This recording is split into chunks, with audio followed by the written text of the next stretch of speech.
हर्षित landmark, सपनों का घर जैसा आप चाहते हैं हम बनाते हैं। 1, 2 एवं 3 BHK ready position flats. Call 9827321321।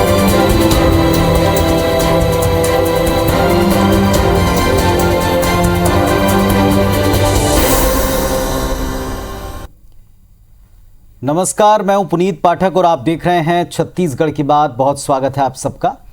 प्रदेश में क्या वाकई धर्मांतरण एक गंभीर मसला बन चुका है? क्या इसे लेकर किसी बड़े आंदोलन की वाकई जरूरत है? ये सवाल इसलिए उठ रहा है क्योंकि पिछले कुछ दिनों से भाजपा इस मुद्दे पर मुखर होकर छत्तीसगढ़ में धरना प्रदर्शन आंदोलन कर रही है और सरकार को चौतरफा घेर रही।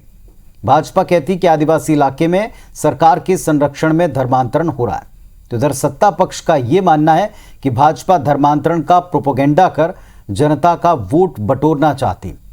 और इस बीच पुरी के पीठाधीश्वर निश्चलानंद सरस्वती के विचार हैं कि धर्मांतरण के लिए राजनीतिक दल बड़े जिम्मेदार हैं। इसे लेकर दोनों पक्षों की राय क्या है, दोनों पक्षों के तर्क क्या हैं, बहस भी होगी। पहले एक रिपोर्ट देख लें, फिर आगे बात करेंगे।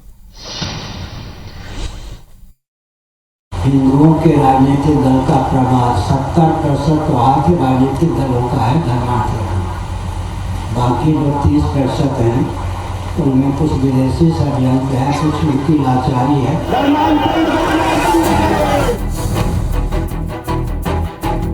बरसता पानी हो, आंधी हो, तूफान हो, धर्मांतरण के खिलाफ हम लड़ेंगे। धर्मांतरण का विरोध करने वाले हम लोग हमेशा रहेंगे।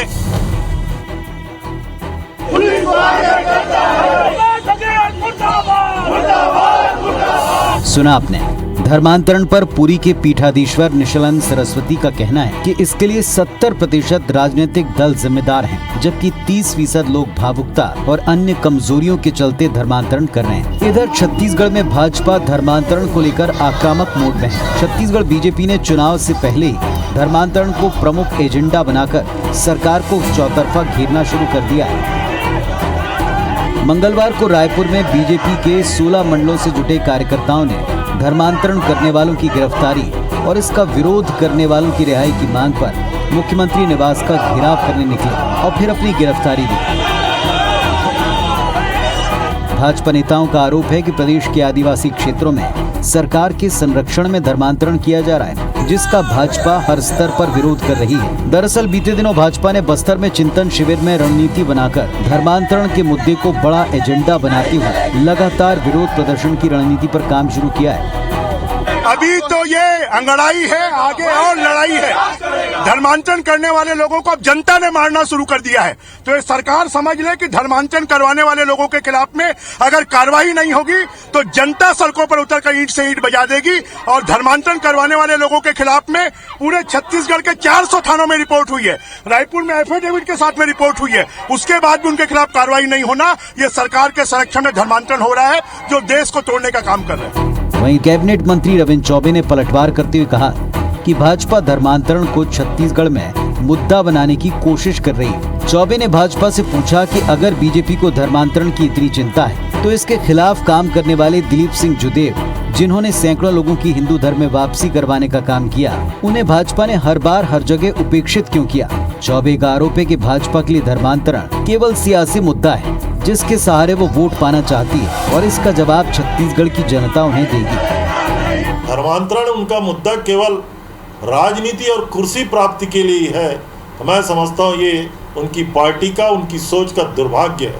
और अगर वो लोग संजीदगी होते तो मैं समझता हूँ धर्मांतरण के पक्ष में खड़े होने वाले इस छत्तीसगढ़ से सबसे बड़े दिग्गज नेता आदरणीय दिलीप सिंह जुदेव की भारतीय जनता पार्टी उपेक्षा नहीं करती।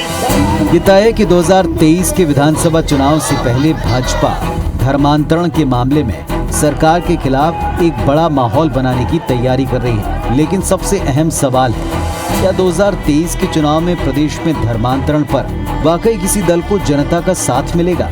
उससे भी अहम सवाल ये, क्या वास्तव में प्रदेश में धर्मांतरण एक गंभीर मुद्दा है? राजेश मिश्रा, IBC 24, रायपुर। तो धर्मांतरण को लेकर एक तो ये रहा है कि 70% राजनीतिक दल इसके लिए जिम्मेदार हैं, और दूसरा ये कि क्या वाकई इतना बड़ा मुद्दा है, क्या वाकई ये इतना सीरियस या इतना संजीदगी भरा मुद्दा है कि 2023 के चुनाव तक किसी पार्टी को वोट दिला सकता है, जिस तरह के आरोप हैं। हमारे साथ में इस विषय पर बातचीत करने के लिए दो बहुत ही सक्रिय, जमीन से जुड़े हुए, तजुर्बेकार, अनुभवी लोग हैं जो जनता के बीच रहते हैं। शिशुपाल सोरी साहब हैं, कांग्रेस पार्टी सत्ता पक्ष की बात करेंगे, और श्रीचंद सुंदरानी साहब हैं, भारतीय जनता पार्टी का पक्ष रखेंगे। आप दोनों को नमस्कार, स्वागत है आपका इस मंच पर। चूंकि भारतीय जनता पार्टी ने इस बात को उठाया है, सुंदरानी साहब आज नमस्कार। सुंदरानी जी, सवाल आप ही से, क्या वाकई इतना सीरियस हो गया कि ये कहा जा रहा है कि इस मुद्दे पर अब जनता खुद अपने हाथों में कमान ले रही है और सरकार कार्रवाई नहीं कर रही? सरकार पर जो आरोप लगा रहे हैं उसके क्या तथ्य हैं? देखिए पुनीत जी, निश्चित रूप से जनता अपने हाथों में लेगी। जिस प्रकार से राजनीतिक मुद्दा आप लोग बोल रहे हैं, भारतीय जनता पार्टी इसको राजनीतिक मुद्दे के रूप में नहीं देखती। हमारे छत्तीसगढ़ की गरीब भोले भाले जनता को प्रलोभन देकर जिस प्रकार से ये मिशनरी के लोग खुलेआम धर्मांतरण करा रहे हैं, आपने देखा, हमने पुरानी बस्ती थाने में पहले 4 सितंबर को हमने एक पत्र दिया एसपी को। उसके बाद पुरानी बस्ती थाने में एफआईआर की, उनको बुलाया गया। थाने के बाहर पन्नालाल एवं गुरविंदर सिंह चड्डा मीडिया से बात करते हैं, वीडियो जारी करते हैं, हम धर्मांतरण कराएंगे, धर्मांतरण कराते हैं और हमें ये अधिकार प्राप्त है, और अगर अधिकार संविधान नहीं देता तो ऐसे संविधान को जला के फेंक देना चाहिए। ये इस प्रकार की भाषा करते हैं और वे स्वतंत्र घूम रहे हैं, उनके ऊपर कोई कार्रवाई नहीं हुई। कार्रवाई होती है भारतीय जनता पार्टी के उन कार्यकर्ताओं के खिलाफ जो धर्मांतरण कराने वालों के खिलाफ रिपोर्ट लिखाने जाते हैं। हमने हलफनामे के साथ दिया है। देखिए, हम तो चलिए एक राजनीतिक दल के कार्यकर्ता है, इनके पुलिस अधीक्षक इनको लिख के देते हैं कि छत्तीसगढ़ बस्तर में बड़े पैमाने पर धर्मांतरण हो रहा है। अब तो शंकराचार्य स्वामी निश्चलानंद महाराज ने भी कहा है कि छत्तीसगढ़ के धर्मांतरण के पीछे राजनीतिक दल जिम्मेदार हैं। तो निश्चित रूप से जिसके हाथों में सत्ता होगी वही दल तो जिम्मेदार होगा। आज बड़े पैमाने पर धर्मांतरण हो रहा है और कांग्रेस के जब आरोप लगाते हैं, कांग्रेस के लोग जवाब देते हैं, डॉक्टर रमन सिंह जी के राज में बहुत ज्यादा चर्च बने। तो हम चर्च बने, गुरुद्वारे बने, मस्जिद बने, हम किसी के विरोधी नहीं है। हम हर व्यक्ति को अपने स्वतंत्रता से धर्म का काम करने का अधिकार है, पूजा अर्चना करने का अधिकार है, लेकिन दूसरे धर्म के लोगों को, गरीब भोले भाले लोगों को प्रलोभन देकर धर्मांतरण कराया जाए। आपने कल की एक भिलाई की घटना देखी होगी, पुलिस की उपस्थिति में धर्मांतरण कराने वालों पे किस प्रकार से व्यवहार होता है। ये स्थिति आज जनता जागरूक हो गई है।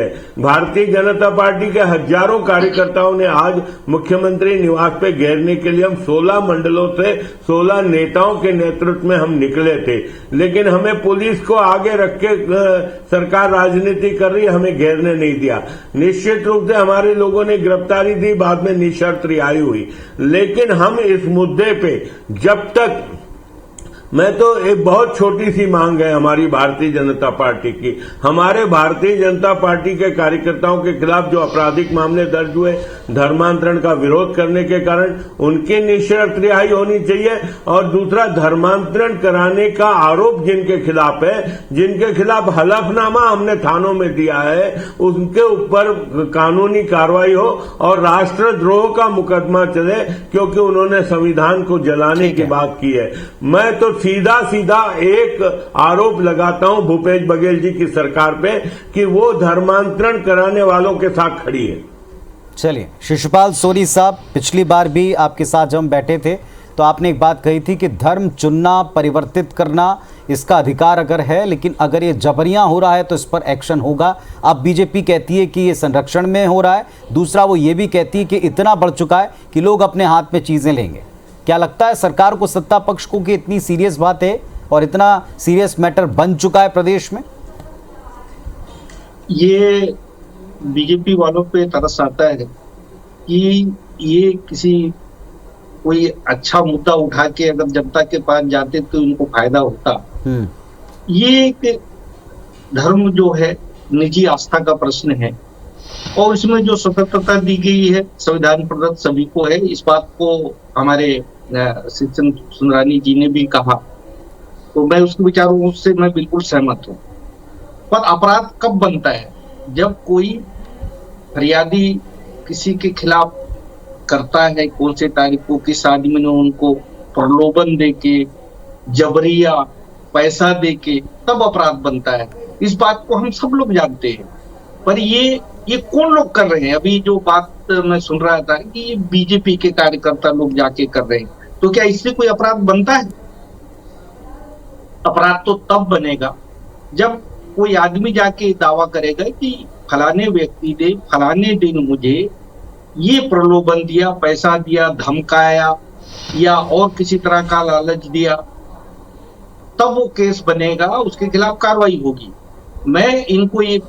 मैं सलाह देना चाहता हूं कि जब इतने गंभीर मुद्दा था तो 2003 से 2018 तक ये लोग जो सत्ता में थे तो उन्होंने कितनी कार्रवाई की? या भाई एक FIR बता दे और एक को किसी ने सजा दिलाई हो ये बता दे। ये अभी जब सत्ता से बाहर हो गए तभी इनके मुद्दे दिखते हैं, और वो मुद्दे जो हमारे सब भारतीय लोगों के संविधान प्रदत्त अधिकार है। हाँ, जबरिया होता है तो हम आज भी दावे के साथ, मुख्यमंत्री जी भी कह रहे हैं, मैं भी कह रहा हूं कि अगर ये सब बातें जो अपराध को परिभाषित करते हैं, ये व्याख्या दी गई है, ऐसे लोग जो न संविधान पे जिनको भरोसा है और न न्यायिक व्यवस्था पे, ये तो सीधे न्यायिक व्यवस्था पे ये जो बातें कर रहे हैं कि कार्रवाई नहीं हो रही। कार्रवाई तब होगी जब अपराध बनेगा। तो ये बता देना अपराध कहाँ हुआ है। और जितने भी थाने पे जा रहे हैं, कौन लोग जा रहे हैं? बीजेपी का आदमी जा रहे हैं, बीजेपी को लोग मारपीट कर रहे हैं। तो ये कानून व्यवस्था को अपने हाथ में लेने का, और जो कानून ये वही कर सकता है जो जिसको कानून का ज्ञान नहीं है। ये सब लोगों को भली भांति इनके ये इलेक्शन प्रोपेगेंडा है। जो डी पुरंदेश्वरी देवी जो आई थी वहां पे बस्तर से, वहीं से छन के आया। इससे पहले तो इनको कोई अपराध दिखाई नहीं पड़ रहा था। इनके कार्यकाल का एक आदमी का नाम बता दें जिनको उन्हें सजा दिया हो, या ये कह दें कि उनके कार्यकाल में कोई धर्मांतरण नहीं है। हम उसके बारे में अब पूरी जानकारी देने वाले हैं कि उसके कार्यकाल में कितने हुए, उन्होंने क्या कार्रवाई की, और हमारे कार्यकाल में कितने कार्यकाल हुए। ये बात सीधे की सीधे हो जाए। ठीक है सुंदरानी साहब, सीधे सवाल आपसे, आप लोगों की सरकार 15 साल रही, कितनी कार्रवाइयां की, कितने केस दर्ज किए? दूसरा ये भी आरोप है कि ये प्रोपेगेंडा केवल और केवल बस्तर में बैठकर सेट किया ताकि वोट मिल सके। देखिए, हमारा बस्तर में चिंतन शिविर बाद में हुआ। जिला पुलिस अधीक्षक जो सरकार का हिस्सा है, उन्होंने पहले आरोप पत्र लिखा मुख्यमंत्री जी को कि बस्तर में धर्मांतरण हो रहा है। अभी शंकराचार्य जी निशिलानंद जी ने भी ये बात को दोहराया है। बस सिर्फ भारतीय जनता पार्टी का आरोप नहीं है। दूसरी बात, अभी बहुत ही आदरणीय शिशुपाल सूरी जी कह रहे थे कि भारतीय जनता पार्टी के 15 साल में कितना धर्मांतरण हुआ वो हम रिकॉर्ड पेश करने वाले हैं, और हमारी सरकार में कितना धर्मांतरण हुआ रिकॉर्ड पेश करने वाले हैं। वो कर देना पेश। और आप बात करते हैं कि FIR नहीं है, आप ये बात करते हैं शिकायत नहीं है, आप ये बात करते हैं कि तथ्यों के साथ शिकायत नहीं है। हलफनामे के साथ हमने अगर शिकायत की है, अगर हलफनामा देने वाला गलत है तो सरकार कार्रवाई करे ना उसके खिलाफ। और फिर वो वीडियो का मैं हवाला दे रहा हूं। आपके कार्यकाल में FIR दर्ज हुई है, क्या कार्रवाइयां की गई हैं? वो ये सवाल इस मंच पर पूछ रहे हैं, क्या आपके कार्यकाल में शिकायतें की? वो तो ये कह रहे हैं कि अब जितने भी जो मामले हैं इसमें बीजेपी के कार्यकर्ता ही पहुंच रहे हैं। आदरणीय पुनीत जी, जिन लोगों ने हमारी सरकार के समय धर्मांतरण किया उनके खिलाफ मामला न्यायालय में चल रहा है। इनसे हमारी यही तो मांग है कि हमने तथ्यात्मक आपको जानकारी दी है। पन्नालाल और गुरविंदर सिंह चड्ढा ने स्वयं स्वीकार किया है कि हम धर्मांतरण कराते हैं, धर्मांतरण कराएंगे, हमें संवैधानिक अधिकार है, और हम ऐसे संविधान को जला देंगे जो संविधान हमको अधिकार नहीं देता। क्या ये डॉक्टर बाड़ा साहब आम्बेडकर के संविधान का इतने मजाक उड़ा रहे हैं? उसके खिलाफ मामला दर्ज नहीं कर पा रही। चाहे वो किसी ने भी जबरिया धर्मांतरण किया है तो उनके खिलाफ कार्रवाई होगी और जरूर होगी। पर ये जो बातें कह रही है कि ये कब आदिवासी होगी क्षेत्रों आपको में बताना होगा, की जो आपको बताना होगा। अभी तक कार्रवाई क्यों नहीं हुई? हलफनामा दिया है हमने। बस्तर की जो मैं बात कर रहा हूँ, बस्तर के लोगों से कम 2000 लोगों से मुख्यमंत्री जी ने बात किया है अभी, और आगे भी चल ही रहा है। आज भी जब हम यहाँ बैठे हुए हैं, वो आदिवासी समाज के मुखियाओं से, लोगों से बात कर रहे हैं। उन सब ने स्वीकार किया है कि ये जो गोरख धंधा है अभी का नहीं है, और ये चल रहा है। और ये अभी जो सामाजिक जो जागरूकता है, जन जागरण जो अभियान चल रहा है, इससे काफी कम हुआ है। और ये हमारी सरकार की गंभीरता को हम बताना चाहते हैं कि मुख्यमंत्री जब से ये जो बातें आई, भूपेश बघेल जी लगातार वहां के लोगों से बात कर रहे हैं, उम्मीद कर रहे हैं कि वो इस तरह का अपराध बन रहे हैं, क्यों हो रहे हैं, उसको कैसे रोका जा सकता है, क्योंकि इसमें बहुत बड़े जन जागरण की आवश्यकता है। केवल कानून से बहुत सारे पेचीदगियां बढ़ेगी, और सब जानते हैं कि हमारे की जो न्यायिक व्यवस्था है उसके तहत ये FIR दर्ज होते हैं, गवाह पेश होते हैं, लंबे प्रक्रिया चलने वाली बात है। सोरी साहब, अगर ये पॉलिटिकल प्रोपेगेंडा है, जैसा कांग्रेस पार्टी कहती है कि अगर ये पॉलिटिकल प्रोपेगेंडा है और ये भी कहती है कि बीजेपी इस पे माहिर है, तो कांग्रेस के पास इसकी क्या काट होगी? क्या कांग्रेस पार्टी इसका उत्तर देना चाहे? क्या यही उत्तर देती रहेगी कि आपके यहाँ के रिकॉर्ड बनाएं, या इसके लिए कोई ठोस रणनीति आपके पास भी है? शिशुपाल जी, बार बार एक बात कही जाती है कि भय और प्रलोभन के आधार पर कई लोग धर्मांतरण काम का एजेंडा चलाते हैं, धर्मांतरण करवाते हैं। इसे रोकना किसकी जिम्मेदारी है? क्या ये केवल जन आंदोलन से हो सकता है? दूसरा, अगर ये प्रोपेगेंडा है तो इसका आपके पास, सत्ता पक्ष के पास, कांग्रेस के पास क्या उत्तर है, क्या हल?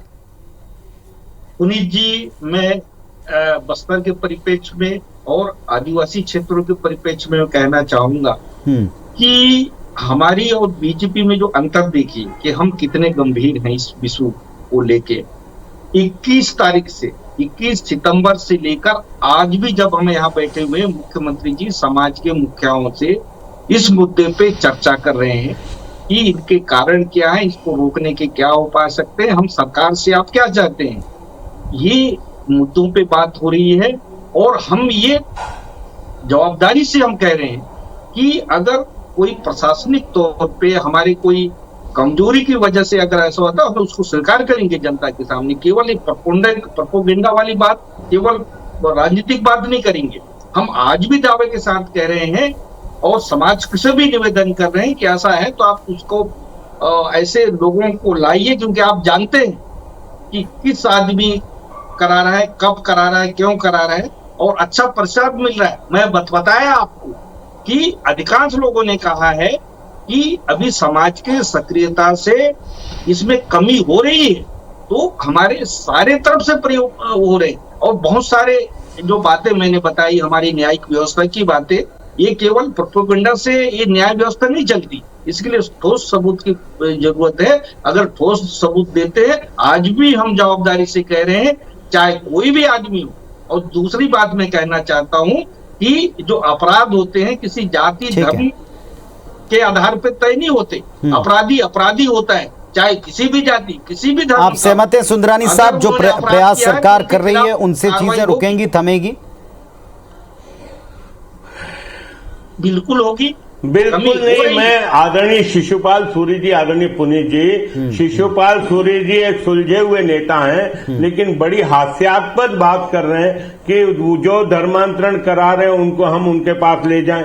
हमने हलफनामा दिया है, हमने थाने में नामजद रिपोर्ट की है, उसके बाद किस प्रमाण की जरूरत है बताएं, हम वो भी प्रमाण लाने को तैयार हैं। लेकिन ये कार्रवाई करना ही नहीं चाहते। किसी थाने में FIR नहीं लिखी जा रही।